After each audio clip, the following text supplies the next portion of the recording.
Grabe yung kakasampang tao niya na na sa point na nagkaroon na ng mga protesta, mga rally. Ano kung what if kung lahat ng yon na ano sa tama, na nailaan nila sa tama, hindi nila kinurap. Ano ngayon ang Pilipinas? Kayo ba naniniwala ba kayong dapat ba nating tanggapin na normal ito o kailangan nang putulin ang ganitong kultura? Tignan mo na lang, kitang-kita na yung ebidensya. May nakukulong ba? May nakulong na ba? Wala pa naman nakukulong na mayaman.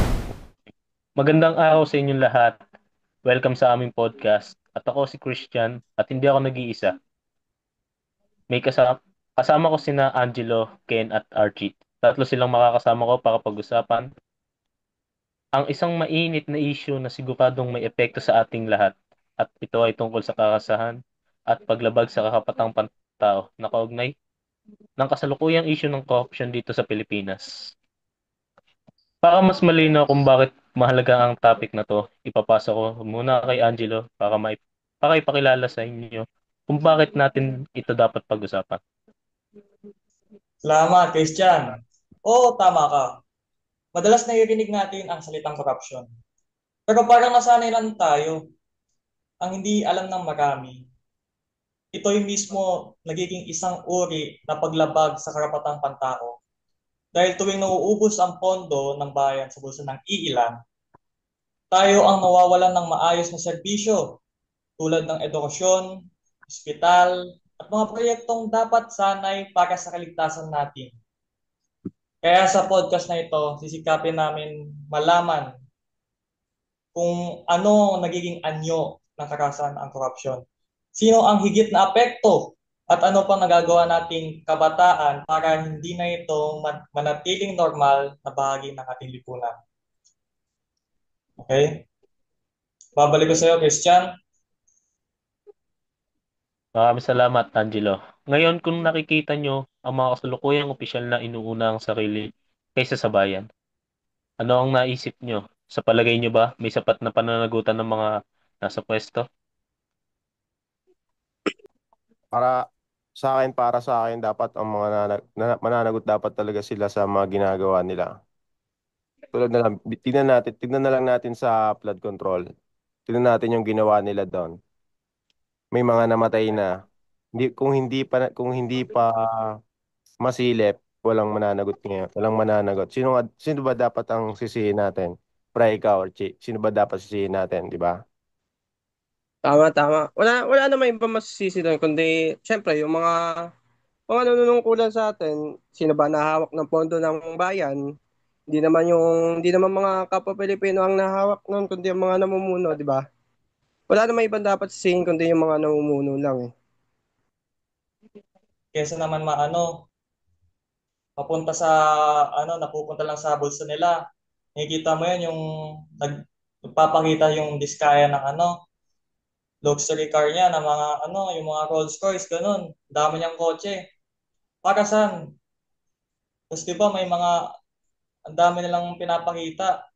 Tapos sa flood control nawawala. Saan napunta yun? Mararamdaman mo talaga kung ano yung ginawa nila. Paano nangyari. Paano kung, what if kung lahat ng yon na ano sa tama, na nailaan nila sa tama, hindi nila kinurap. Ano ngayon ang Pilipinas? Di ba? Oh. Grabe yung kakasampang tao niya na na sa point na nagkaroon na ng mga protesta, mga rally.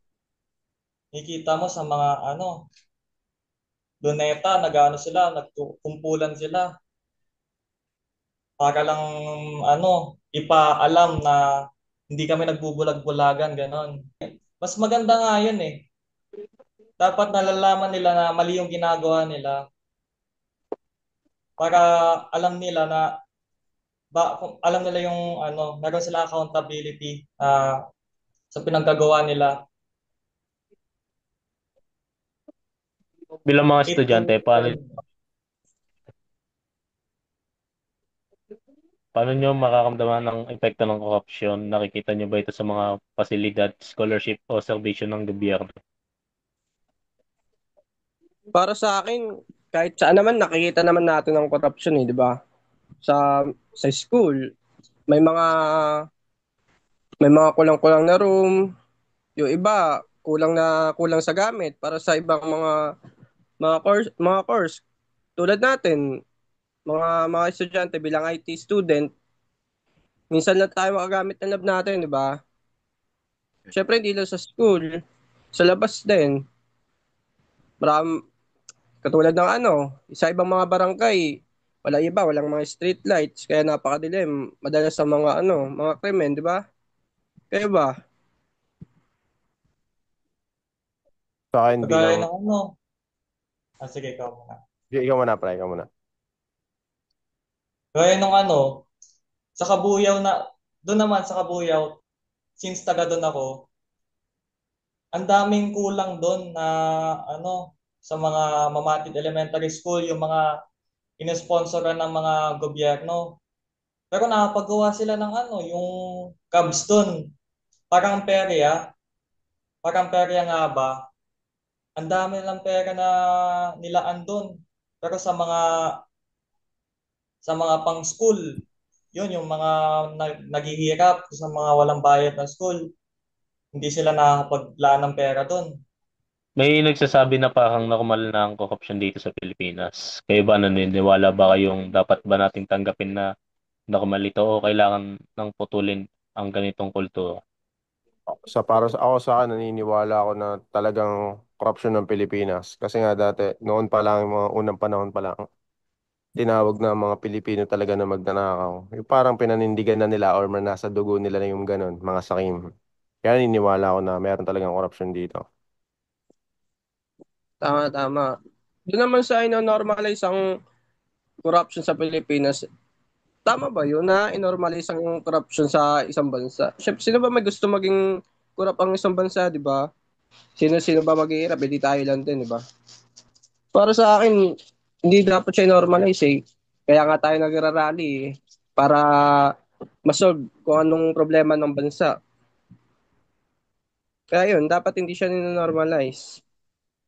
Tignan mo na lang, kitang-kita na yung ebidensya. May nakukulong ba? May nakulong na ba? Wala pa naman nakukulong na mayaman. Ikaw, may nakita ka bang may nakulong na mayaman? Wala pa, Parang nasa hearing sa pa. atin, parang dito sa atin sa Pilipinas, pagka may pera ka, may kapangyarihan ka, eh paano yung mga walang pera? Para saan sila, di ba? Yun nga, Tama, pre, tama. kita mo naman kung paano makulong ang mahirap, di ba? Siksikan sa kulong. Eh, paano pag yung mga mayayaman naman na nakukulong, parang VIP pa kung makulong, di ba? Naka-aircon pa. Meron nga ako, pre, napanood o na balita. Nagnakaw ng 25 kilos na bigas para sa mga anak niya nagugutom. Nakulong. Eh, yung Mm. bilyon-bilyon na ninakaw nila. Hanggang ngayon, hindi pa rin nakukulong, may ebidensya naman, di ba? Parang walang umiiral na hostisya dito sa Pinas. Kaya ganun, malakas ang loob nilang mangurap o magnakaw. Okay. May isa pa, tanong pa ako.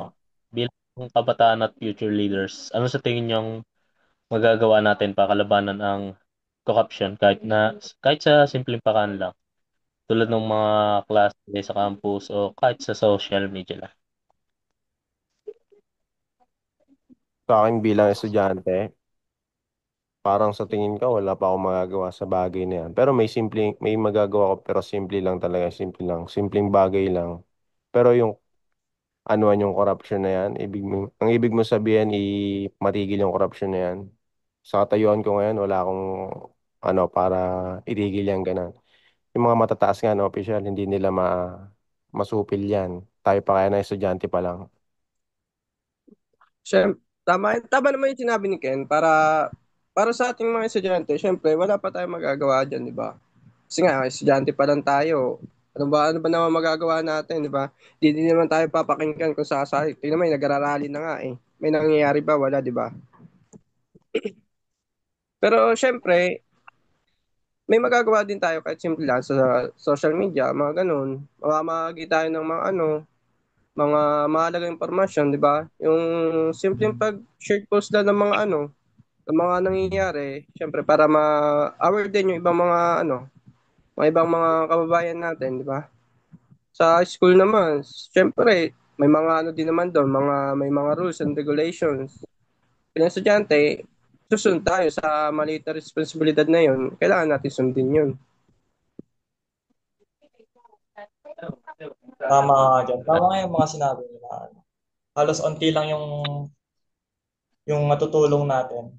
Pero kung magtulungan tayo, ayun yung para sa akin, Hindi, bilang pre, estudyante yung yun, mga maliliit na kaya nating gawin, pag pinagsama-sama yun, malaking bagay. Malaking, oh, Tama, tama. tapos pwede din naman mag-aral na lang para makatulong sa ating bansa. Kaya na kung sino man dyan na kabataan na gustong pumasok sa politika, tapos sila magbabago ng politika, hindi na yung magnanakaw, ganon.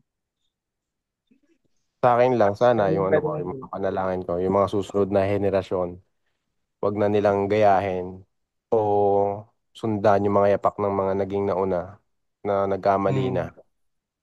Ayun lang.